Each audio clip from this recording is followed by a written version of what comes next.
तो हेलो दोस्तों, welcome to SSC वाला पैरन। आज मैं नंबर सिस्टम का एक क्वेश्चन आपको कराऊंगा जो कि फ्रैक्शनल है। क्वेश्चन है किसी संख्या के 2/3 का दो तिहाई 64 है, वह संख्या क्या होगी। इट्स मीन डैट ये बोलना चाहता है कि किसी संख्या का 2/3, मुझे नहीं मालूम है कि वो संख्या कितना है, ये है 2/3, इसका 2/3, ठीक है, यानी किसी संख्या का 2/3 का 2/3 ये 64 है, ठीक है, 64 है। इट्स मीन डैट 2 2 जा 4 या 4 बाई 3 3 जा 9, ठीक है। और ये जो है 64 है, 64 है, इसका मतलब क्या है, संख्या टोटल 9 है, उसका चौथा पार्ट 64 है। तो 4 से इसको काट देंगे, 4 1 जा 4, ये भी हो जाएगा 4 1 जा 4, 4 6 जा 24, ठीक है।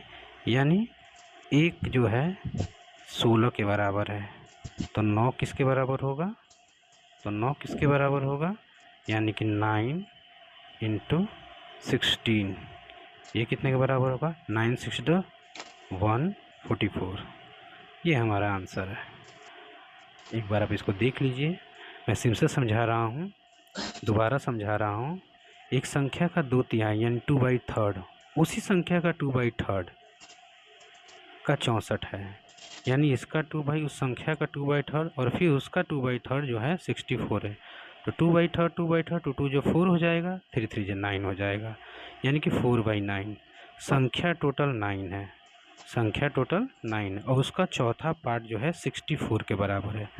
तो मैंने इस चौथे पार्ट से इसको काट दिया, 64 को 16 बार में 60 बार में काट दिया, तो मुझे मिला 1, यानी कि एक पार्ट 16 के बराबर है। तो टोटल 9 पार्ट किसके बराबर होगा, क्योंकि ये पूछ रहा है कि उस संख्या क्या होगी।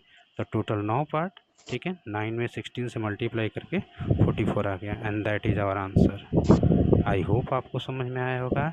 ऐसी छोटी छोटी वीडियो आपको डेली मिलेगी, थोड़ा वेट कीजिए, और अगर आपको समझ में आएगा अच्छे से तो कमेंट में यस लिखिएगा, ताकि मुझे और ज़्यादा मोटिवेशन मिले और मैं अच्छी वीडियो बना सकूं। So take care and bye.